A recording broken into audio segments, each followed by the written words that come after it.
Welcome back to the Autoblog Podcast. I'm Greg Migliore. Joining me today on this episode is our consumer editor, Jeremy Korzeniewski, and our news editor, Joel Stocksdale. Got a great show for you. We're going to jump right in.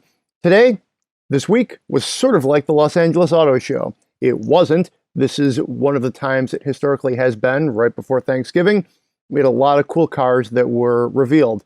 Coincidentally, I think just maybe a lot of marketing budgets needed to be cashed out in the fourth quarter. They were already allocated for this time, and boom, let's show some cars. So hey, that's fine with me. We'll talk about them. It's great. We've got a 392 Wrangler. We've got the new Honda Civic, a very important car for Honda. The new Subaru BRZ. You Autoblog fans, you guys love that. It's been one of our top traffic stories of the week. And of course, the Infiniti Qx55, an important vehicle that I don't know, Joel, you and I might have a little bit to talk about on that one, simply because they made some comparisons to the FX, which to me is pretty heavy praise. So I'm curious to hear your take on that one. And of course, the Land Rover Disco got some updates.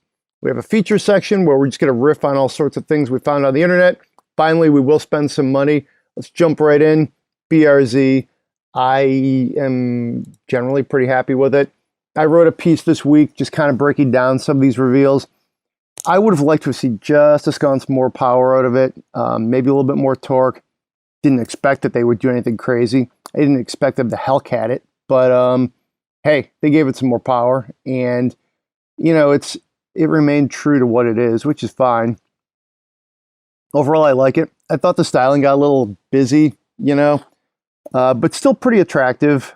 And I think part of the styling for me is the last one, or the current one, is so minimalist and just it's attractive that they didn't really need to do much. But I get that they had to do something. So some of the stuff up front seems a little busier than I would have liked. But otherwise, looks good to me. I'd give it a A-, just at first glance. Can't wait to drive it.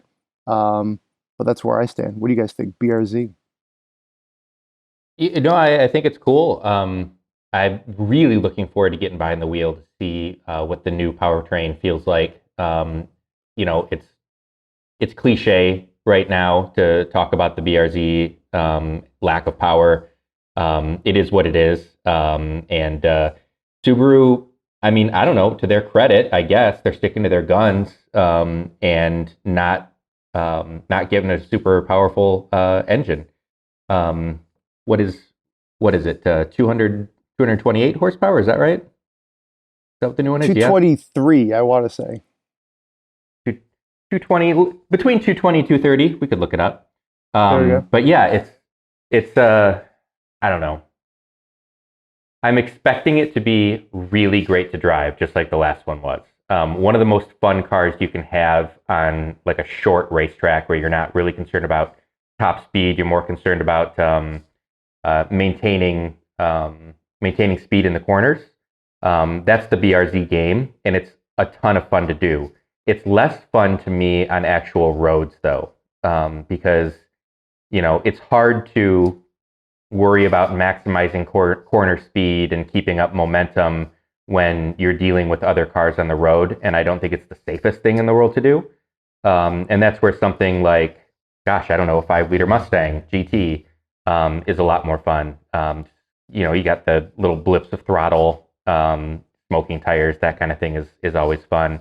And you can actually dip into that fun reserve on actual roads without being too dangerous. So I think the BRZ is probably going to be a great track car, just like the last one was. Kudos to them for keeping the weight down too. I mean, it's almost unheard of that a new vehicle would come out less than 3,000 pounds and have all the safety and technology goodies that we expect to have today. So as far as styling, I think it's kind of cool. All cars are a little bit over-styled these days, in my view. It's just kind of like it's where we are in the automotive world right now. Go back 5 years and the designs were a lot cleaner than they are today.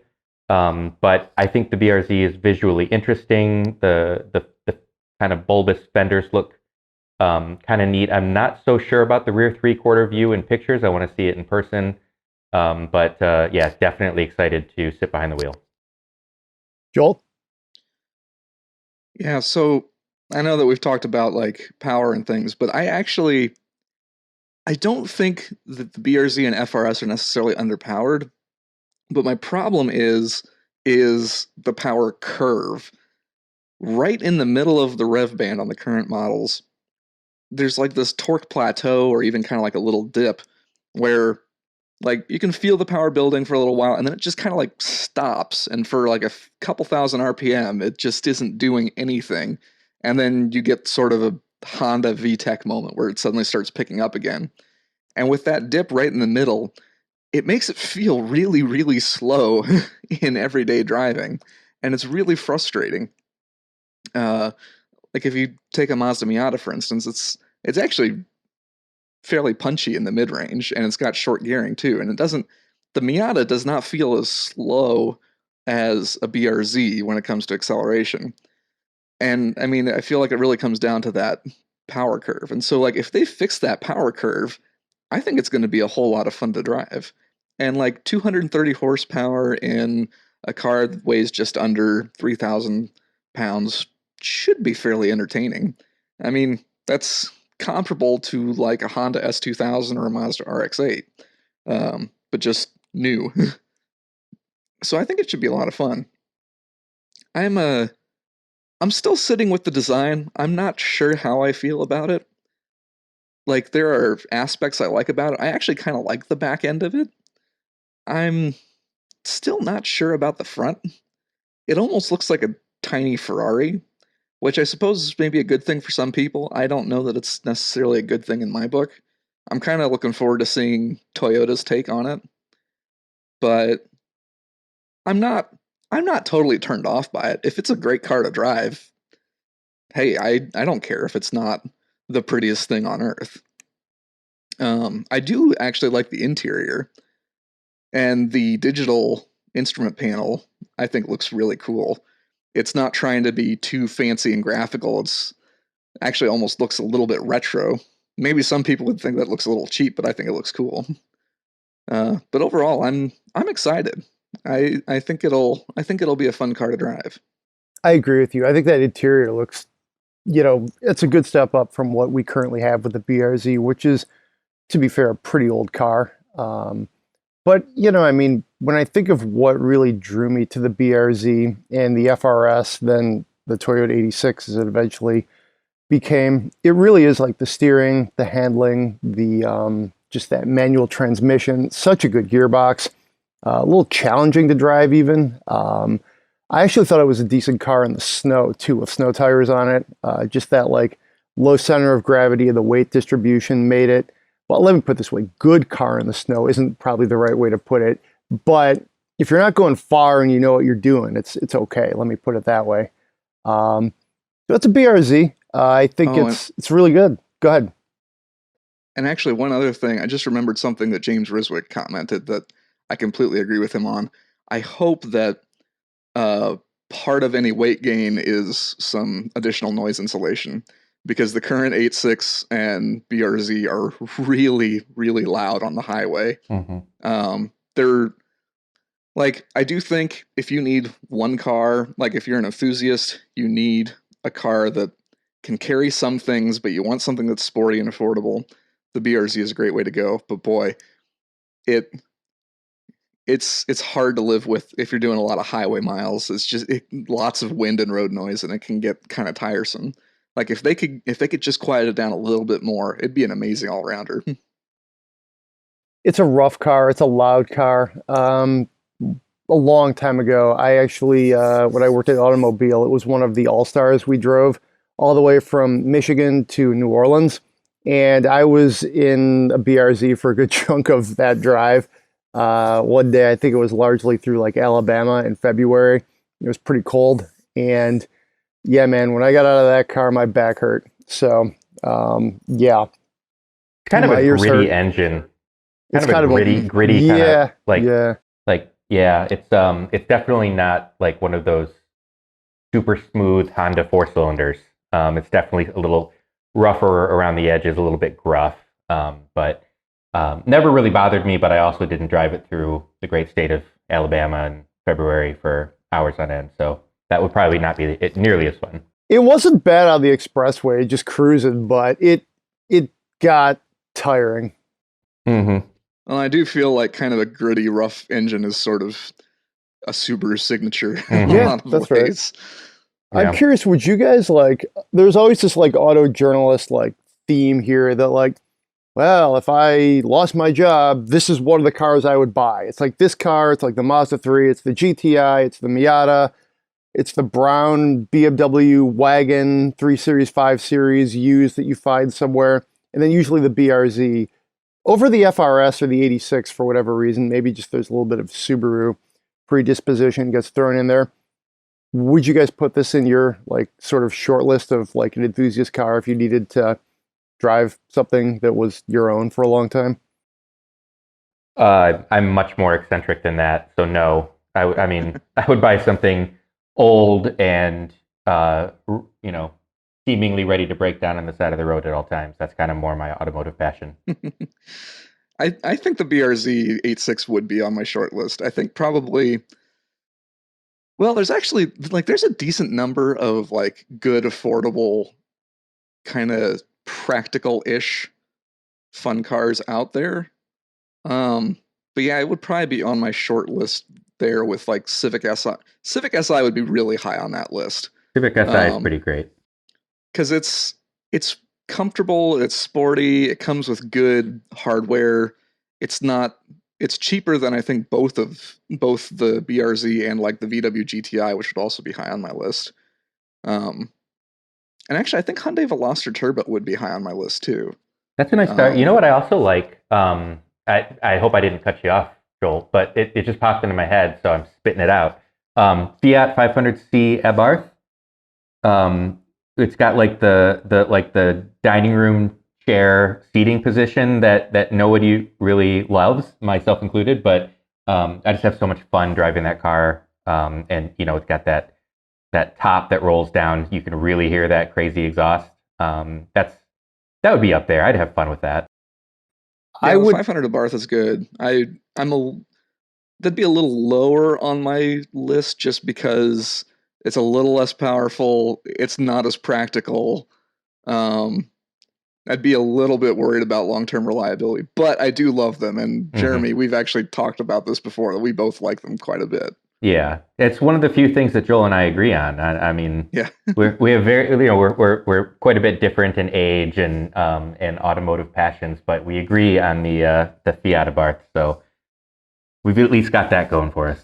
I'd go 124 Abarth over the 500, but I do like the 500 for what it is. I don't know. I think that car sort of missed the mark for the time and the time essentially for like what it could have done in America. Like they introduced that thing when it was like just like gas prices were low, the economy was getting good, nobody wanted a small car.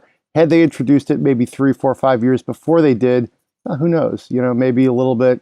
It could have been more of a what do we call that? Not the depression, the recession, the Great Recession. Mm-hmm. That might have been the right car for the times. But I thought it was interesting. It was very Fiat-y, which is cool. And the Abarth, yeah, sure. I mean, the 500 Abarth is intense. So Honda Civic, important 11th generation. We don't really know that much about it. I was not expecting more. This is what Honda does. They roll out a prototype, air quote, and then it'll have 4-cylinder engines. It'll have most of the body styles that we come to expect.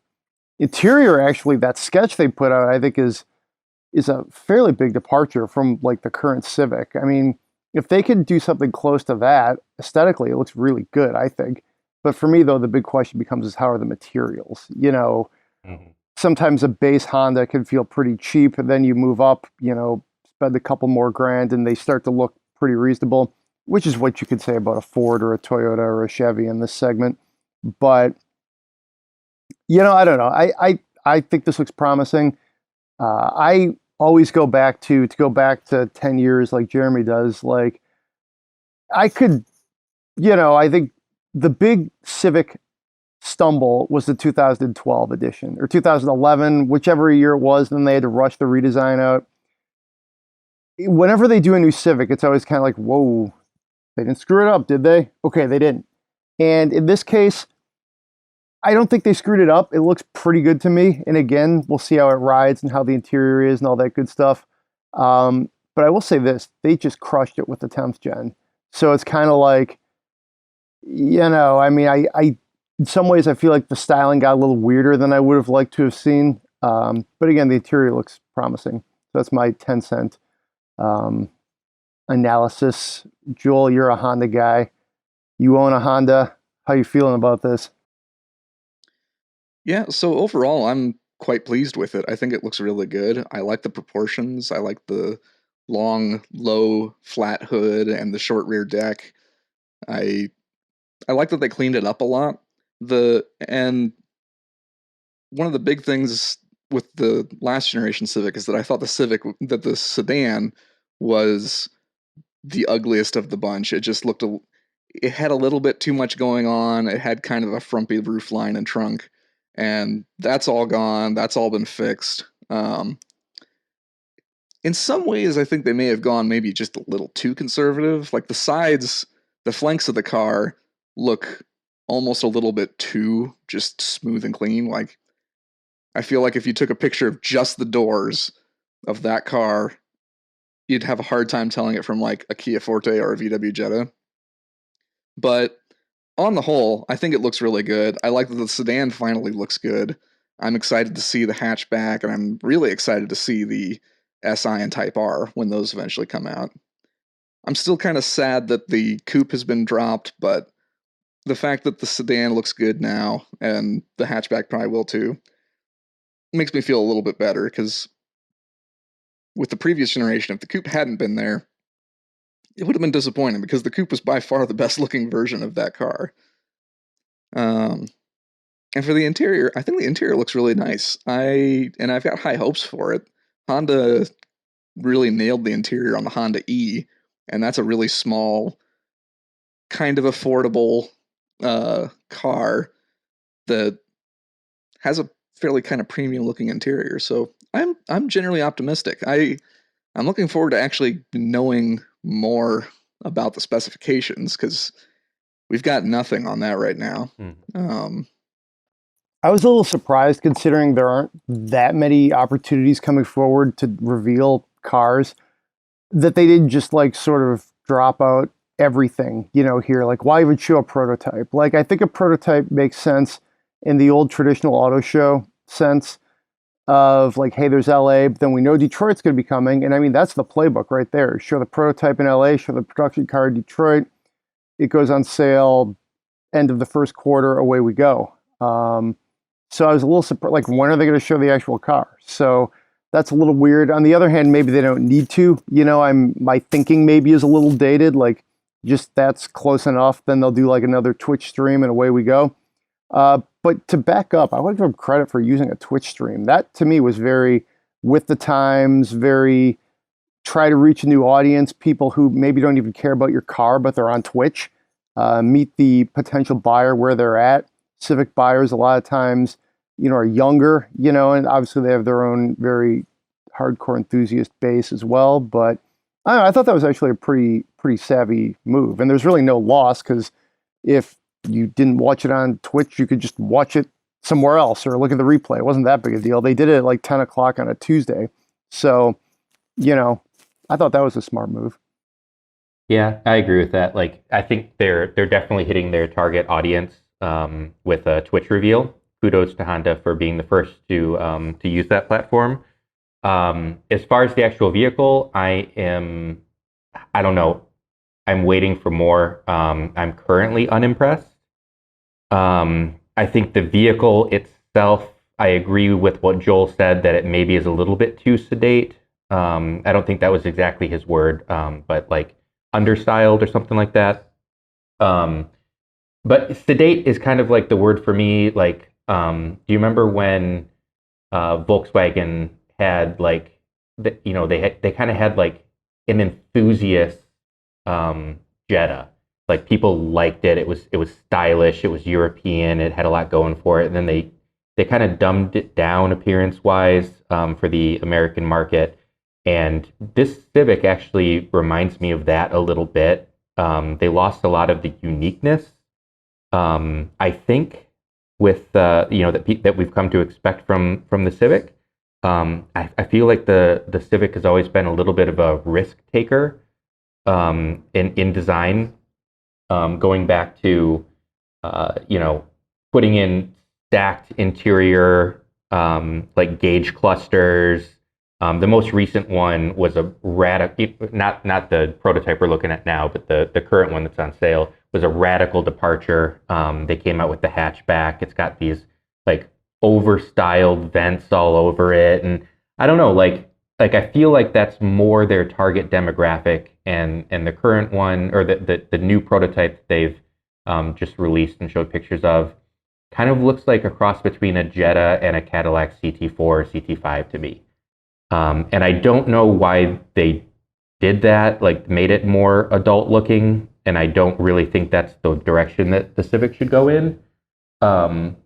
However, they've only showed us a very basic looking sedan. There's gonna be better, cooler versions. There's gonna be an SI. I'm sure there's gonna be a Type R, and I think that they're gonna recapture people's attentions probably with those. I'm less excited by the hatchback actually, because we've seen some patent drawings of it, and in profile, all I can see is Accord Tourer, which is that weird kind of hatchback Accord with the kind of, I don't know, bustle back rear end look. Didn't like it then, not gonna like it this time either. But that'll be the practical one. So I guess what it all boils down to is I'm sure it's going to be good. I trust Honda to turn out good products more than probably any other automaker selling in the United States. I'm going to get behind the wheel. It's going to drive really well. I'm probably not going to care all that much what it looks like on the outside, and I'll still recommend it to people as a good driving, practical, reasonably priced, everyday car. Sounds good. How about we? Yeah. Go ahead, Joel. I was going to go talk Jeep Wrangler, but I think you've got something more on the Civic. Let's do our Civic duty. Just a little bit more. Yeah, man. Hear it. And while we don't know a whole lot, there are a couple things that we do know. We do know that the hatchback production is coming to North America, and it will actually be built in Indiana alongside the sedan, which is kind of neat. And I also think that gives us a good chance of getting a hatchback SI for the first time instead of just a hatchback Sport, which I think will be really nice, and I think is something that a lot of people have been kind of hoping for.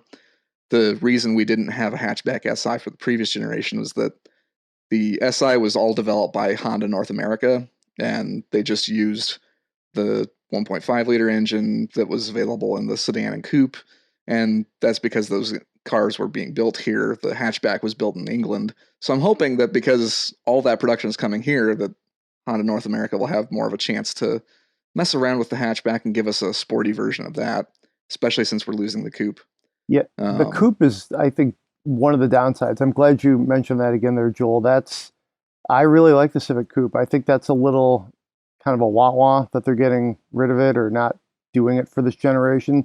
Makes sense. I mean, there's just the market for that type of car is not, there. I don't know, is this maybe an after effect of Brexit that they got to move the hatch to Indiana because they can't make them in the UK anymore? I remember when, at least profitably.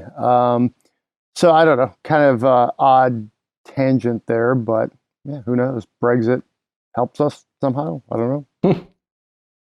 Cool. Should we talk 392? We should definitely talk 392. Why don't you take it away? The man whose initials are JK. Yes, sir. Yeah, so this is what we've been waiting for, right? We've been thinking, the 3.6 is a pretty good engine. If you want to save a little bit of fuel, there's the 2.0, and they're going to come out with a hybrid. What everyone's been wanting in the Wrangler is a big infusion of power for a long time, and they're giving us what we wanted. I'm a little bit surprised that they just went all out with the 392. They probably could have gone mid-level and just given the market the V8 that they've been, or it didn't even have to be a V8, but, just a regular Hemi V8 probably would have satiated those fans that have been complaining about the lack of power and trying to bump the power of their Wranglers for years. And one thing that I think people overlook when talking about Wranglers is when you take one that's got a reasonable amount of power from the factory, and then you lift it and put big wheels and tires on it, it gets really slow. And hybridizing, I think, is awesome, and it's going to give that low-speed electrification. But highway passing power and like those kinds of like high speed maneuvers needed something with displacement, and they're finally getting it. I think it's cool that they went with the naturally aspirated 6.4 instead of something supercharged. And I know in the past they've said that packaging issues made the supercharged Hellcat engine untenable. I don't really buy that. I think they could have engineered their way out of that if they wanted to, but I think it's actually cool they went with the naturally aspirated. Just kind of, to me, fits with the idea of kind of like the back to basics, notion of a Wrangler as an SUV. And I think it's going to be a blast. Like what other vehicle is going to have like that crazy level of performance that you can take the top off and you can go blasting sand dunes? And I mean, you could say I just got out of the Ram TRX earlier this week, and like that obviously is like a whole nother level of off-road performance, but it's just not the same thing as a Wrangler. You're not taking the top off. You're not like hitting the beaches and that kind of thing that people typically do with Wranglers. So really cool. I think it's awesome that they're doing it, and it's about time. 392. This is, if they had said, Greg, what engine do you want us to put in the Wrangler? I'd have been this one. I like the 6.4 better than I believe it's a 6.2 that's supercharged and used in the Hellcats. I think this one is more visceral. It sounds better.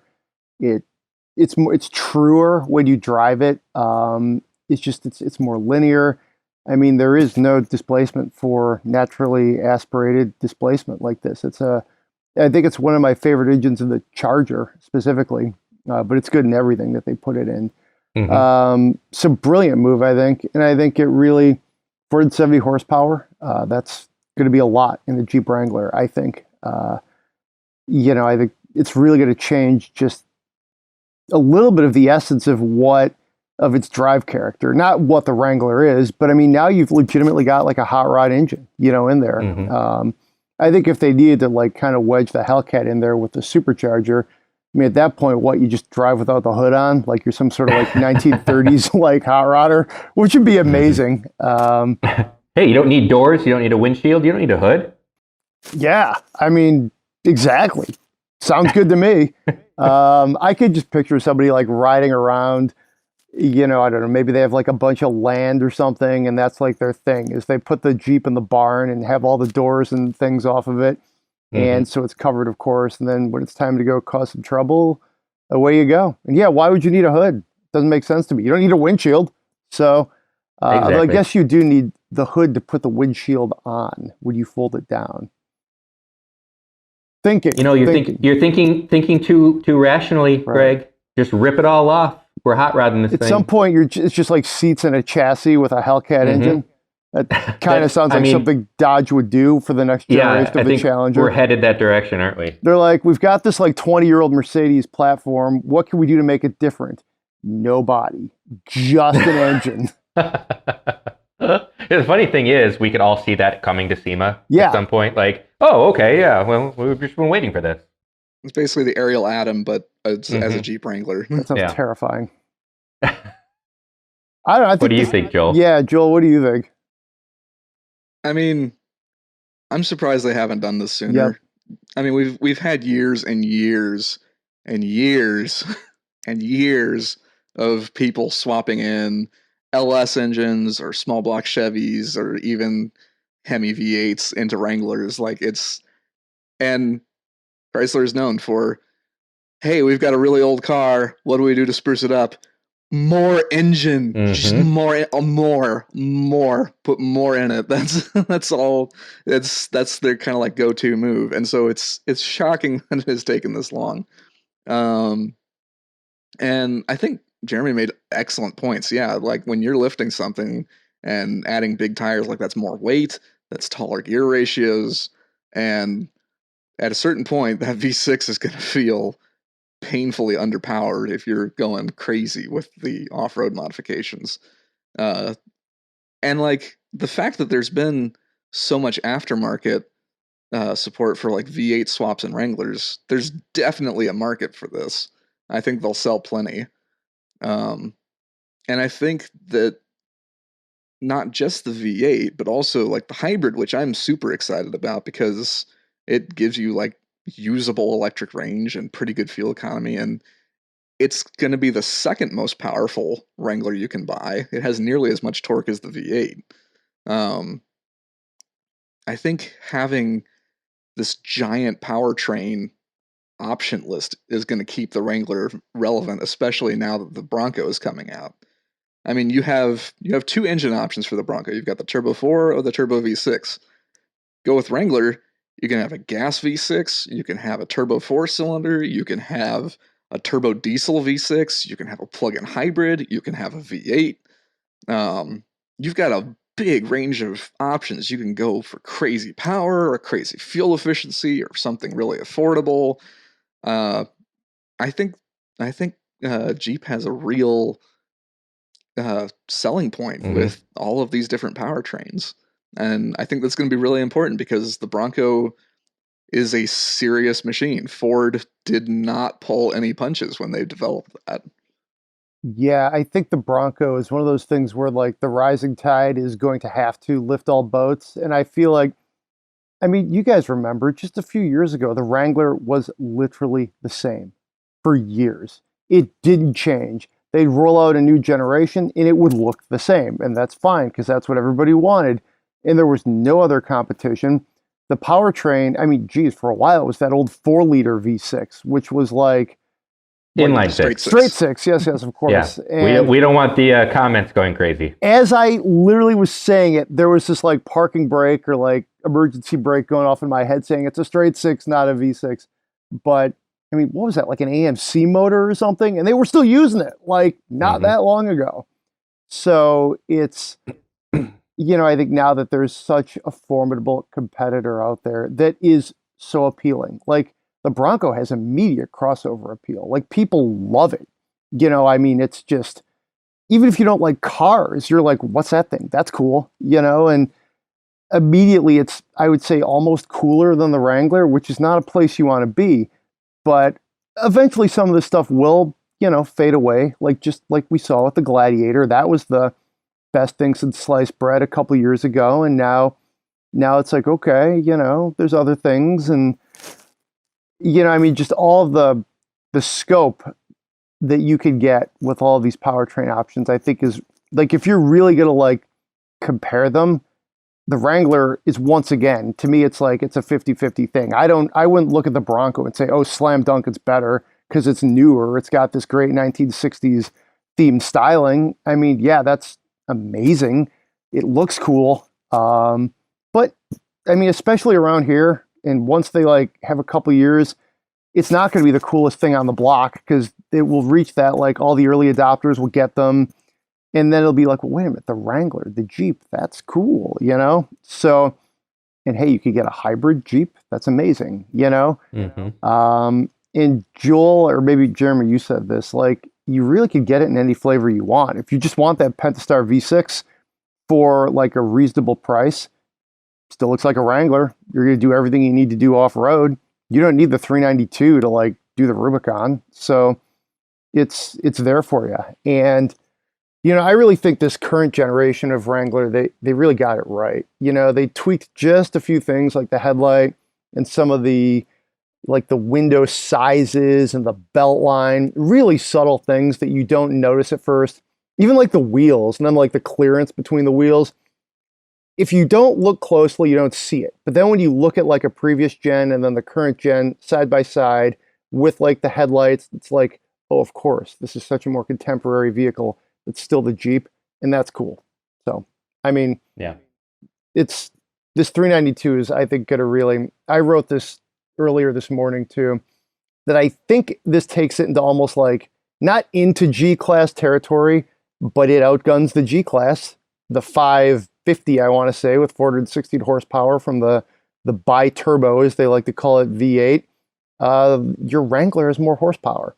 And I think there's a lot of people who, whatever they end up pricing this thing at, I'm going to throw a dart and say it's going to be start at 65. I don't know. I'd be interested to hear what you guys think.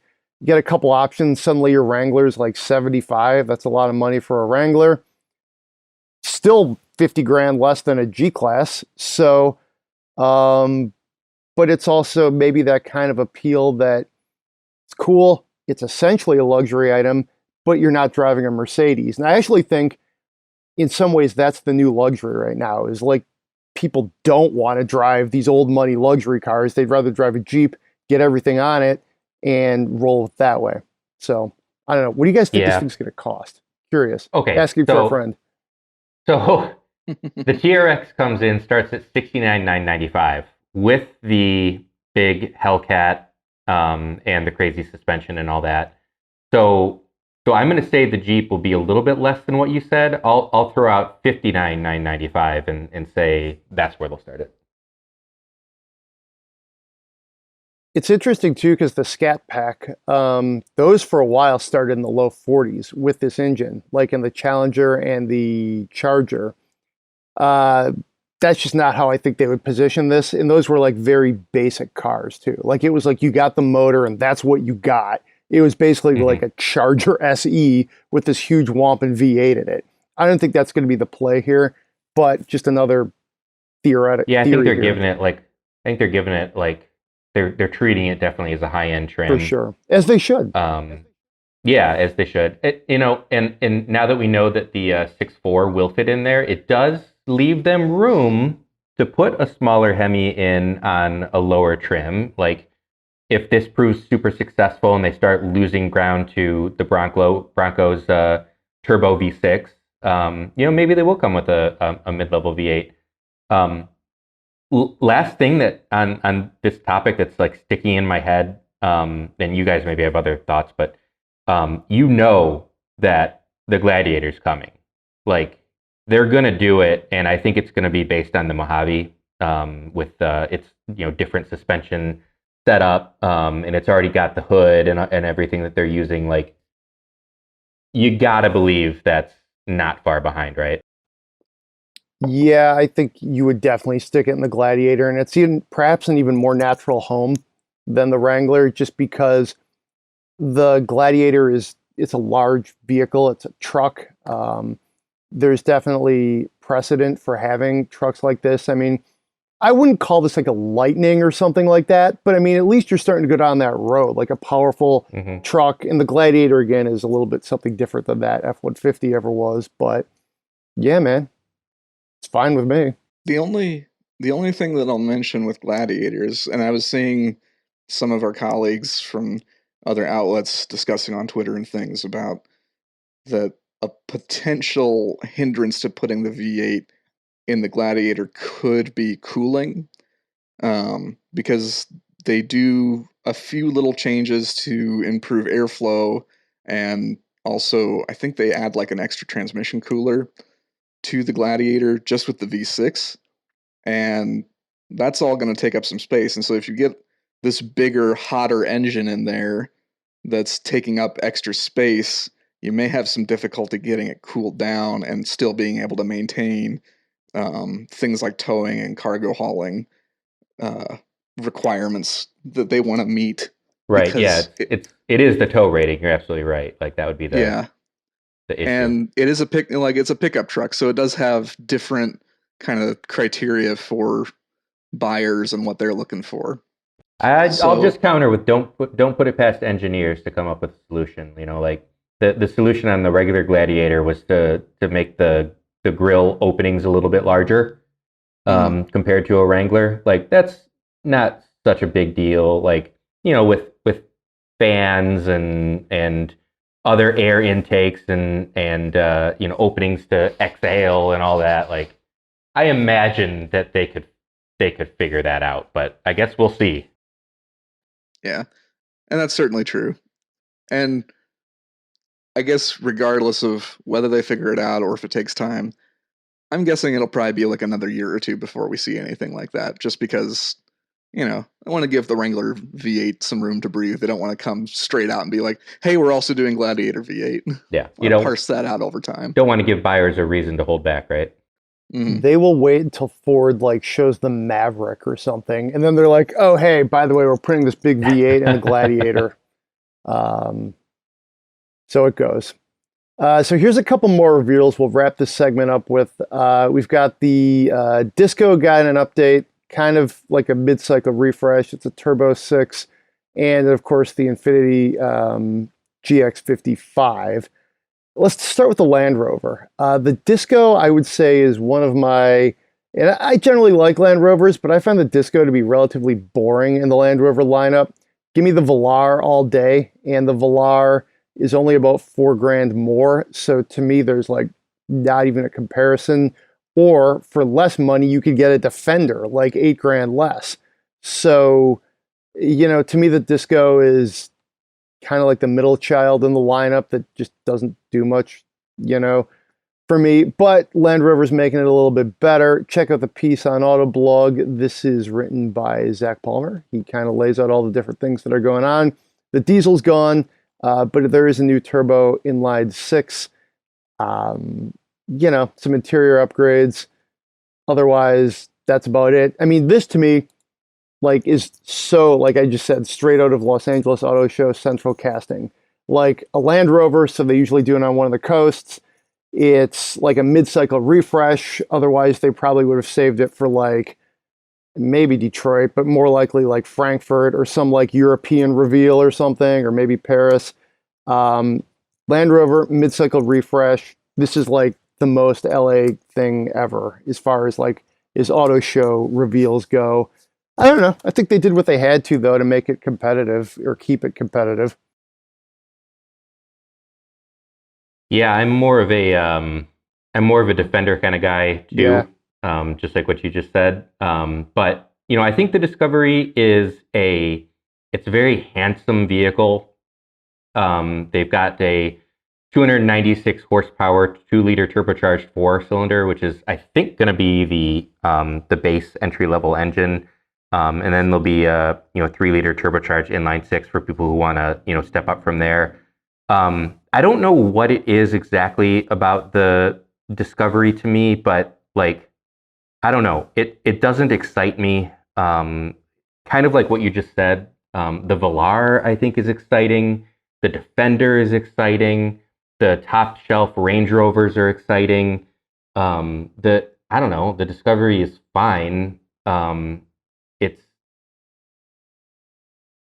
I think, headed in a good direction with these updates. I think they're, despite the lack of the diesel engine they're getting rid of, I think that these two gas engines are probably the ones that people were going to choose anyway. So, yeah, I mean, you're exactly right about it. This being a total LA debut, though. This is exactly what you'd expect to see.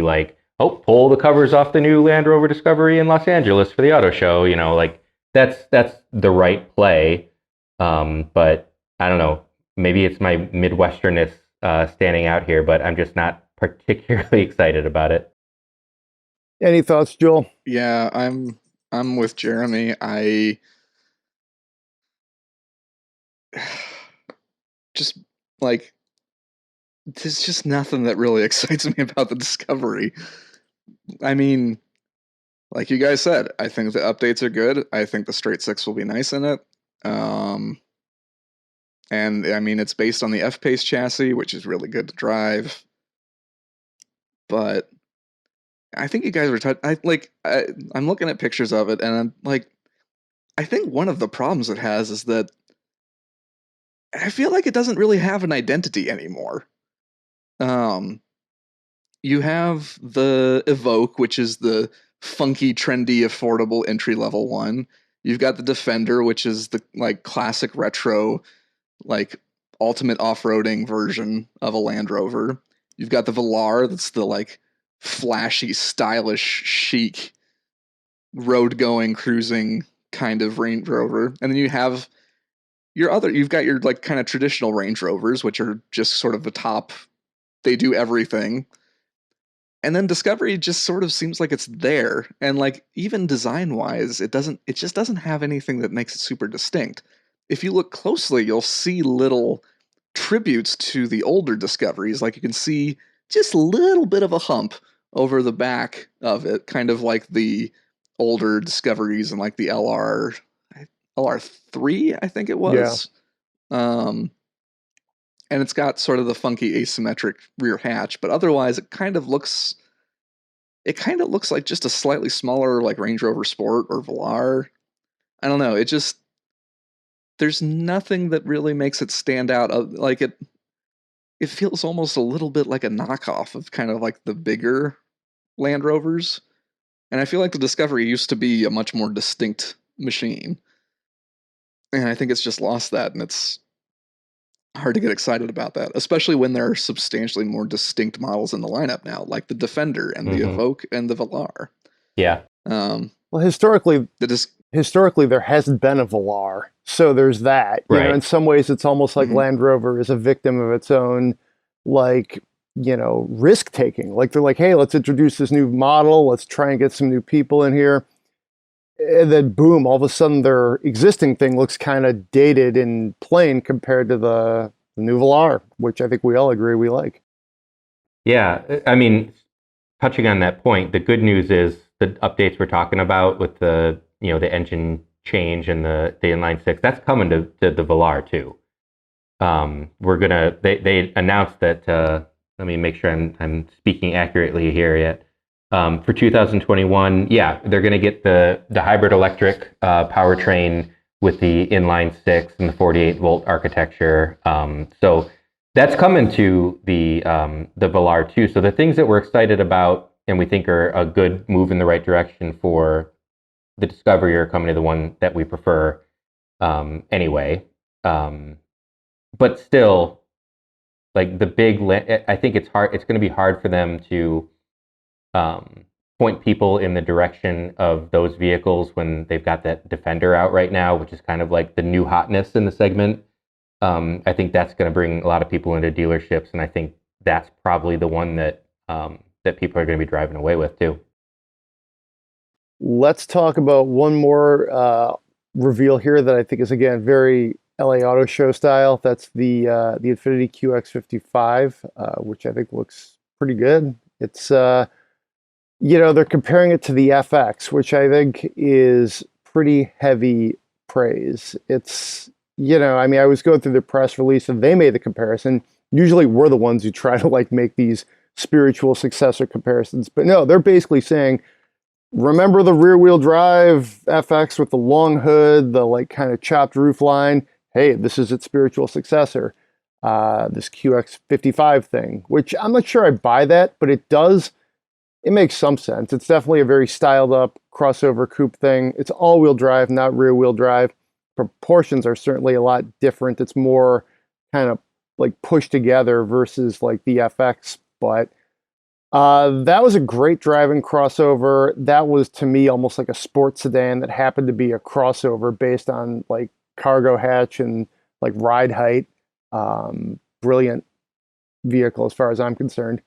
But you know, this looks okay, I guess. I mean, it's definitely where the market's going. Crossover, coupe, all-wheel drive, lots of like, you know, stylings and flourishes. So, yeah, I'm okay with it. I don't have a huge strong opinion other than it reminds me how much I like the FX. Well, and this is the thing. I think style-wise, I think it's actually a pretty fair comparison. The old FX was very much kind of that coupe-ish kind of crossover. It had that really low roof and kind of a sleek fastback rear hatch. It looked more sporty car than traditional SUV. And I think, and I mean, that's what this new, sorry, not FX, QX55, it has like the super flowing kind of more sports car like lines, and it has the fastback roof, and actually I think it's one of the more successful crossover coupe designs, in part because the base car had that like very flowy, curvy shape that complements a curvy roofline. But like you said, Greg, the FX was a very different vehicle mechanically. Like you could have it with a V6 or even a V8 and rear wheel drive or all wheel drive. And it was built on an extremely good chassis, the old G35, G37 chassis, which at the time was praised as being like kind of a Japanese BMW 3 Series. I mean, that car would win And- comparison tests too. I remember people would, I mean, sometimes Yeah. it wouldn't even necessarily metrically come out ahead because magazines wouldn't want to rate it ahead of the 3 Series. But just to jump in, that was a brilliant car too. And the thing is, I mean, I've driven the regular QX50 and it's fine, but it's not. There's nothing very exciting or engaging about it. It's very just kind of just general crossover. It's not necessarily like it's got neat tech under it. It's got the variable compression engine, which is really cool. But driving wise, it's just not that exciting. And that may be fine. If it looks really good on the outside, and it has the QX50's interior, which is really nice. Like if you get that high trim with all the leather all over the dashboard and like the nice flowing lines in it, it's a really good looking car inside and out, and that might be enough for some people. But yeah, it's hard not to think about the much more kind of enthusiast oriented FX when they make that kind of comparison. Yeah. I'll just be real brief here because I'm going to echo what you guys have said for the most part. I think as a styling play, the QX55 really works. It actually kind of, it reminds me, and this is probably a stretch, but it reminds me a little bit of the Acura ZDX, not in its shape, but in the fact that Acura's styling of the time worked better on the ZDX than it did on their more mainstream products. And I think that's true of this new QX55 as well. Infiniti's kind of sensuous design language with the flowing curves and the, kind of pinches all over the place and the swoopy sides. It really works on this QX55, and I think it works better here than it does on those like more mainstream products like the QX50, et cetera, et cetera, et cetera. But I think Joel's absolutely right. People are going to buy it based on its style more than they're going to buy it based on its driving dynamics, which is sad to say because Infinitis of the past were great driving vehicles when they were built at, what was it, the FM architecture? Isn't that what they called it? Oh, I have no idea what the chassis name was. I think it was like FM for like front mid or front mod. I don't remember. But regardless, they were praised as being great dynamic cars. This I don't expect to be that, but I think they nailed the styling. So we like how it looks, and we don't really know anything else other than it's got that VC turbo that we all agree we generally think is pretty good. So let's transition to the features section, which I will call random auction find section. This is basically a pure excuse for me to talk about a 73 Chevelle that one of our contributors, Joe Lorio, wrote about this week. It's going to cross the auction block at the Mecum auctions. Probably, I think if you're listening to this on Friday, I think that's when it's going up. Usually those are on TV. It's kind of fun, just way to zone out. And if you're looking at your phone and eating something and you want to have something on in the background, I like watching car auctions. This is a Laguna station wagon, 73 Chevelle, one of approximately 64 or 6,640 produced in 1973. That's the Laguna wagon. 73 was the only year the Laguna was a wagon. Spent most of its life in New Mexico and Texas, according to the auction listing, and now I'm basically just reading from it. I just think if you're looking for random stuff, and I love looking at like the auctions and looking at the Craigslist findings and just all the stuff, this is just like the weirdest, most random thing I've ever seen. Oddly enough, for a Laguna, it has a 350. When I think of most Lagunas, although it was, I believe, an option. The 454 V8 is what you would get on those Chevelles. But again, I guess it was an option, which is, the 350 was standard. Big engines back then, cubic inches. Not a lot of good fuel economy, but do check this out. If nothing else, it's like a wood-bodied Chevelle, and I use that air quotes because I don't think this is real wood. It's wood. It's wood from the vinyl tree. Mm-hmm. Okay, there we go. a good part of the forest. Let's put it that way. So that was my gratuitous thing. I love the '73 Chevelle. I like Chevelles for a variety of reasons. Jeremy, you can just talk now. So I told Greg this story. My dad, in the early 1970s, was just, becoming financially stable enough that he could start shopping for new cars. And he decided he was going to get a brand new Chevelle. They came out with the new body style for '73, and he was like, oh man, I really like the '72 better. So he chose not to get the '73 and got a '73 Firebird instead. Now, with the benefit of hindsight, looking back at this wagon, this is sweet. This is a cool thing. I would not have suggested my early 20-something's father, actually he would have been exactly 20 years old in 1973, not something he would have bought or wanted to buy back then. But now, I think if this thing, the one we're talking about with the vinyl, like dark wood sides, and aluminum side trim, if that thing were to pull up in a Cars and Coffee or the local car show, it'd gather a crowd. It's got those cool American racing wheels on it. I don't think they did anything with like its stance, so to speak, but it looks just right, the way it sits on its wheels and tires. I like it. Big fan. Not an auction find, but and completely different from Chevelles, other than the fact that they're both cool. We ran a story today that Morgan is ending production of the three-wheeler. This makes me sad. I love the Morgan three-wheeler. It's one of those little automotive idiosyncrasies that this British company known for super old world like engineering and design came back out with something from their past, a three-wheeled vehicle with a V-twin up front and two tiny little seat. Well, it's just like a little itty-bitty bench inside, but I remember when they rolled that thing out at the Geneva Auto Show in whatever year it was, 2011, 2012, I don't know.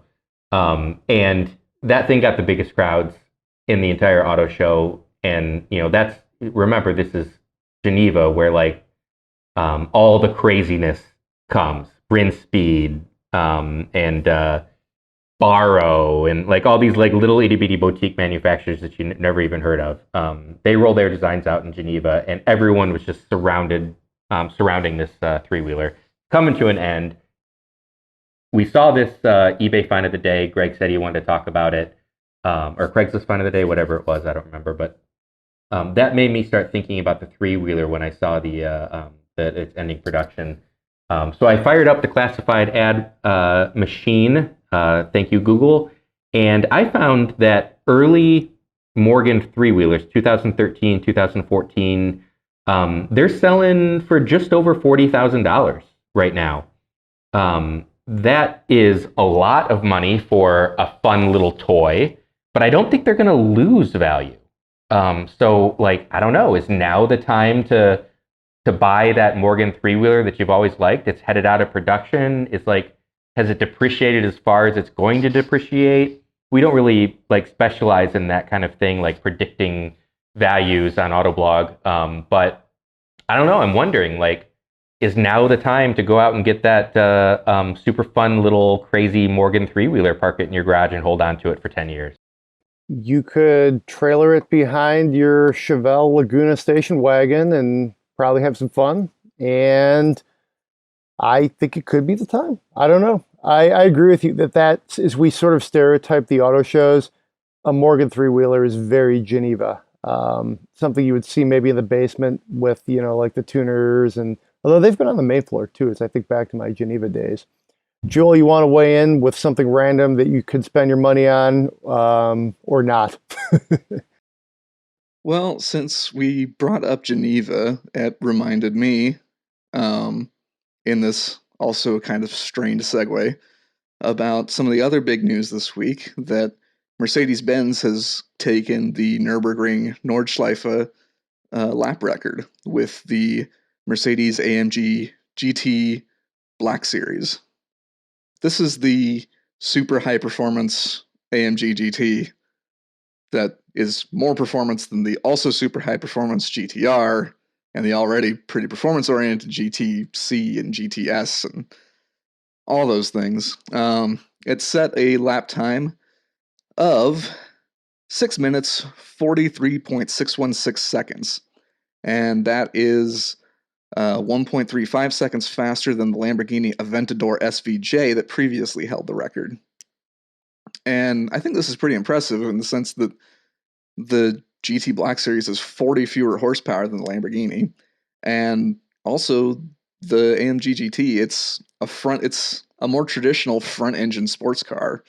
I know that like a couple years ago, Chevy was talking about how they were kind of reaching the upper limits of what kind of performance they can get out of a front engine, and in that case, rear wheel drive car. The AMG GT has the benefit of being all wheel drive, but I mean, Chevy was talking about like, yeah, we're kind of at the maximum of like what we can do with this front engine layout, and so that's part of why they went to a mid-engine layout. And the Lamborghini was mid-engine with more power and with some kind of freaky, kind of left and right variable downforce trickery.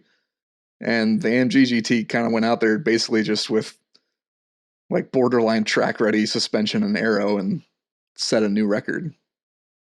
It's a good point. Good thing to highlight. Yeah. I don't know if you guys have any thoughts on the car, or maybe more in general, do you even care about Nurburgring times anymore? I don't, but I think it's a great reason to, like, in our case, write about amazing cars. And the pictures of this GT are amazing. That's some really good automotive photography, if you will. So yeah, I mean, hey, and I always think if you're going to shave off a couple of seconds and, let's see what Lambo could do next. Yeah, my only commentary on Nürburgring lap records is that they are extraordinarily impressive. The fact that they're whittling these times down to, 1.3 second improvement. That doesn't sound like a lot, but get yourself on that track and drive it flat out, and you'd be thrilled with that improvement. But I don't care.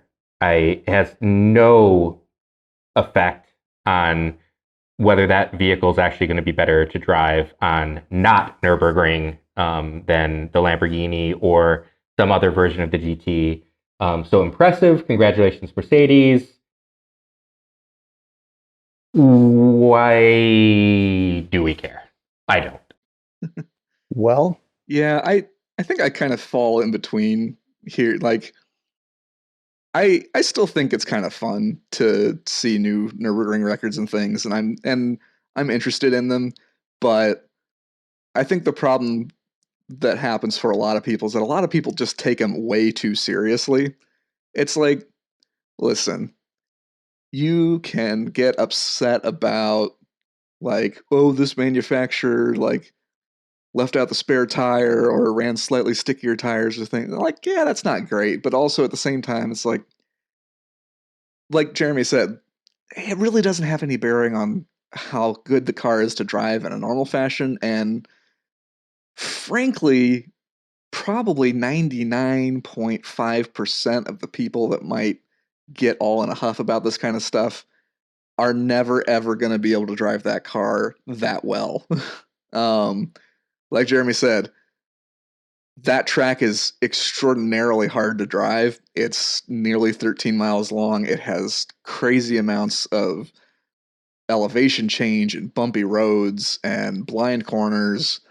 and these cars are just stupid fast and stupid rough, and like you have to be a really, really good driver to get anywhere close to that kind of performance out of these vehicles. Mhm.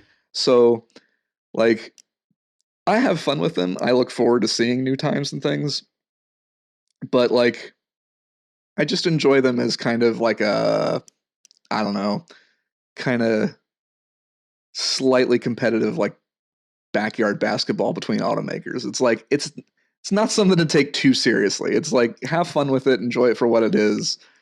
Don't get upset about like perfect, complete, super hyper accuracy and things. I Yeah. mean, like it's good for everyone to be honest, but again, it's not actually that relevant or important. Is it wrong for me to say I'd rather hit the Nurburgring in a Morgan three-wheeler than the Mercedes GT? That sounds dangerous No, to not at me, all. but hey, I mean, by all means, it's. I will say this: I like as amazing as the supercar and the like sports car records are. I like it fun. I think it's funny when there's like a sport utility vehicle or a crossover record, air quotes, that they'll roll out there. You're like, well, that's interesting. Why did they do that? Well, okay. You know who I would sort of give credit to or maybe blame is when Chevy was getting the C8, you know, sort of ready for launch and that sort of extended rollout. It seemed like that car was on the ring all the time. And it seems like they almost like made everybody like, oh, hey, we should be going for some records over here again. But so I don't know, give credit or blame, like I said, to Chevy for getting people excited about ring times again. Should we spend some money? Sure. Let's do it. This is from David Stuttgart. He's writing to us again. This is the gentleman we helped out with a CLA 250 shooting brake a while back. And he's got an EQC on order for March. So always happy to have a repeat customer. Now he's looking for a car for his father-in-law, looking for a plug-in hybrid to replace his 2015 Ford Edge. Situation is, again, he lives in Stuttgart, but the father-in-law lives just outside of Boston. You know, again, Dave's not fully up on all of the American options, but that's where we can help. So, basically the options he's looking at are the RAV4 Prime, the Escape, which he is worried is going to be a little bit too small, the Explorer, an Aviator, perhaps, the GLC 350E, Kia Niro. That's an intriguing option. A bunch of other different options here. I think this is funny when he throws in the Outlander. Lovable but old with 4 O's. Yeah. So, I mean, a number of things going on here. But again, it's a plug-in hybrid to replace a Ford Edge. Looking to spend somewhere in the neighborhood of 40 to 50 grand for something new. But if there was like a late model, hey, you know, that could work. The mileage again is 18,000 miles per year. So a little bit of miles on the car. He'll be able to charge this thing at home, so that's not something to be concerned about. And then the commute is about 25 miles into Boston, primarily long distance. So looking for the hybrid element of this to be pretty strong.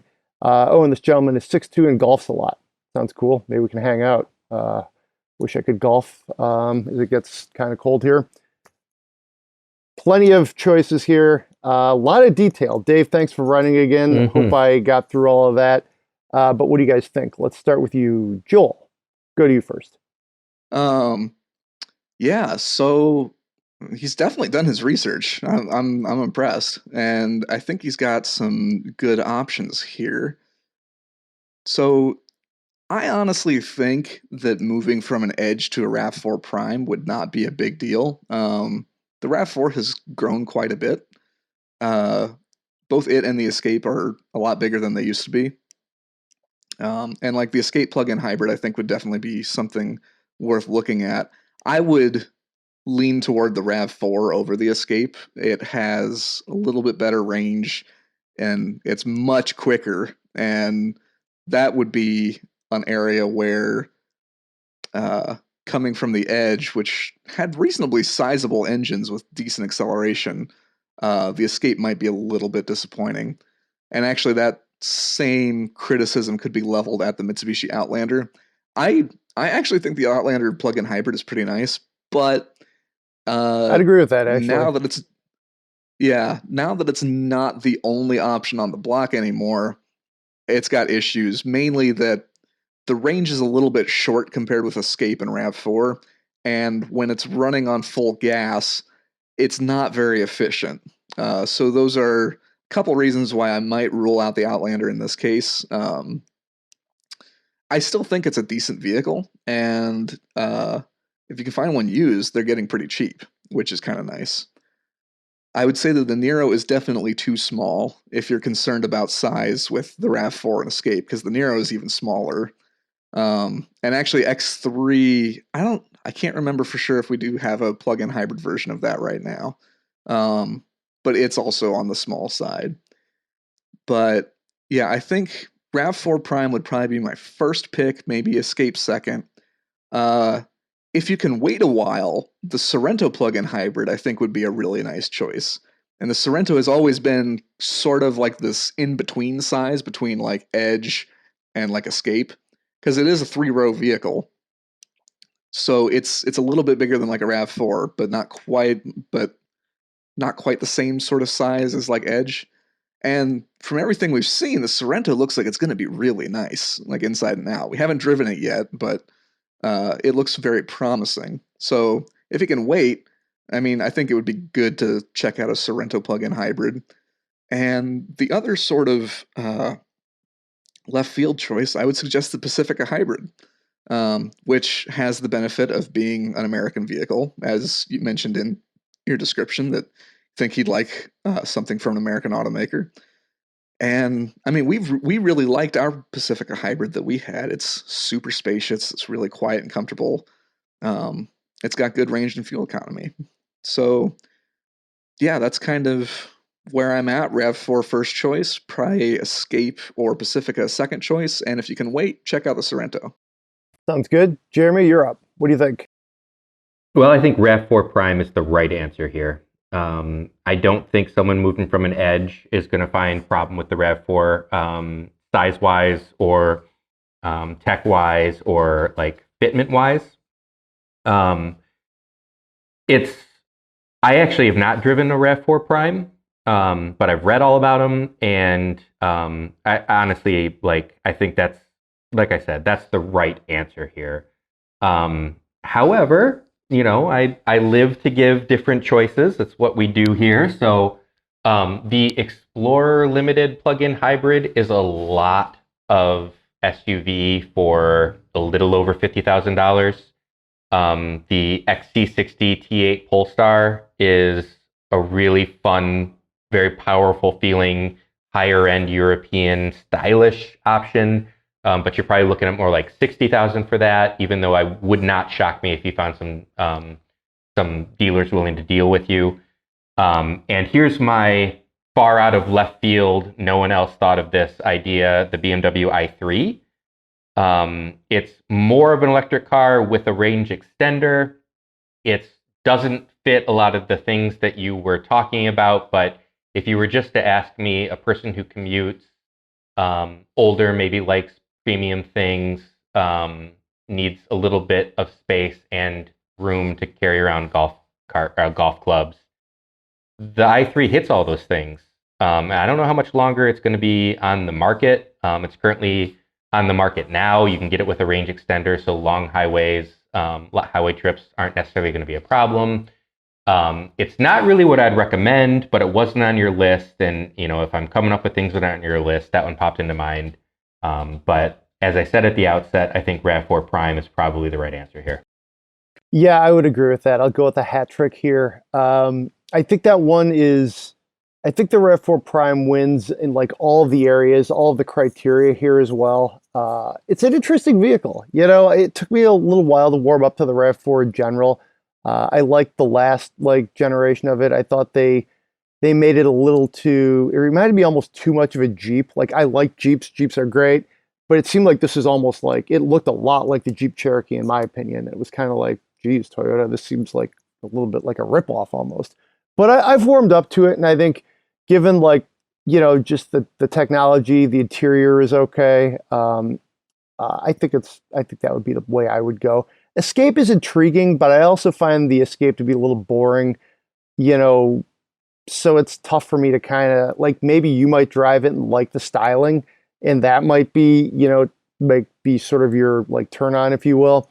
But yeah, I would say RAV4 Prime. That's how I would go.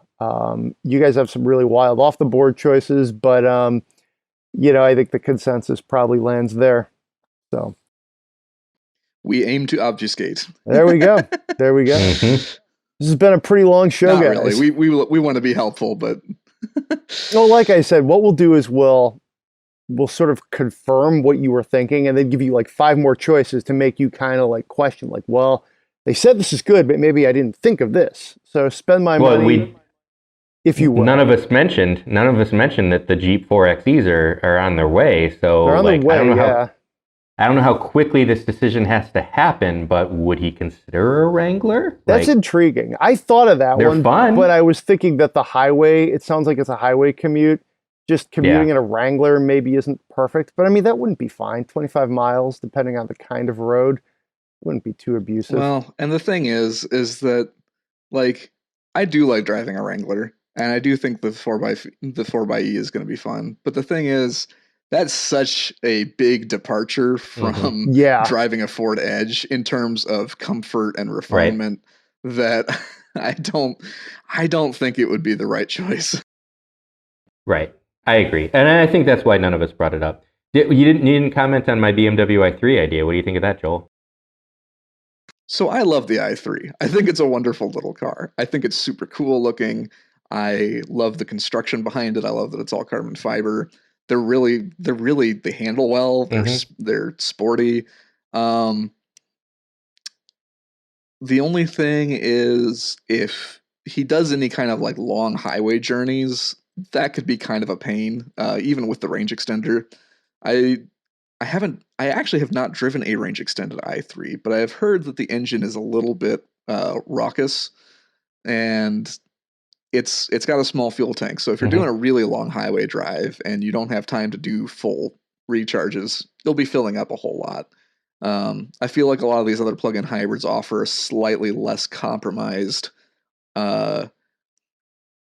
range of driving scenarios. Right. Like you can do really long highway drives, but you also have enough electricity to do almost fuel-free short commutes.